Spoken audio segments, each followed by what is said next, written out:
Pourquoi classe-t-il les neurodivergences dans les troubles?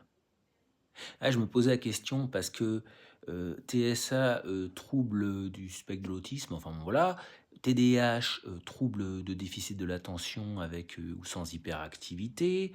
Et je me disais, mais pourquoi est-ce qu'ils classent cela comme des troubles alors que peut-être que les fonctionnements qu'on dit troubles hein, là-dedans, c'est en fait des réactions exagérées qui sont dues au fait que les gens peut-être une partie des gens qui ont des neurodivergences, c'est mon point de vue, hein, j'en suis un, hein, ne comprennent pas le trouble de la dite, entre plein de guillemets, normalité. Vous savez, humilier, rabaisser, courber le genou devant le supérieur hiérarchique parce qu'il a été adoubé, petit roi du coin par l'autre d'avant qui, ça se trouve, est un énorme escroc, par exemple. On se comprend.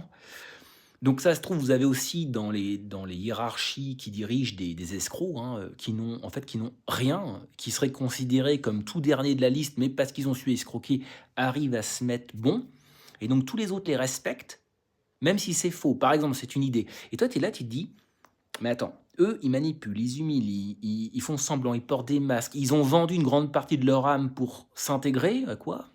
À aujourd'hui, ce qui est considéré comme une arnaque mondiale, que la planète même ne peut plus supporter, hein. Les peuples, ils se battent entre eux et tout. Et eux, pour eux, ils sont normaux. Et alors, attends, les autres qui ont un TDAH, là, on change de groupe, là. Eux, ils ont des hyperfocus. Oui, avoir de la passion, c'est pas mal.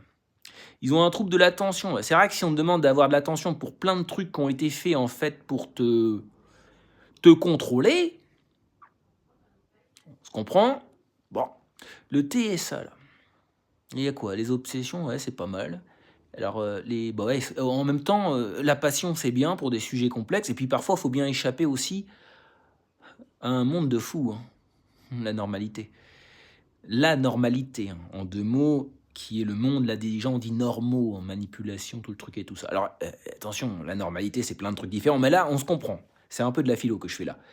Parce qu'en fait, si tu regardes bien, les gens qui ont des TDAH, des TSA ou HPI, hein, moi je parle, du HPI, qui a atteint la supraconscience, qui a une pensée qui sort du cadre classique, pas de quelqu'un qui a juste un haut QI et qui fonctionne comme tout le monde. Hein, non. D'accord? Mais c'est des gens qui ont tout créé. D'après moi, si on regarde les listes de gens qui ont des troubles comme ça, ou des troubles entre guillemets, hein, ce sont les créateurs de toutes les époques. Ceux qui ont fait des technologies, des sciences, des arts. Donc vous en pensez quoi là, de tout ça?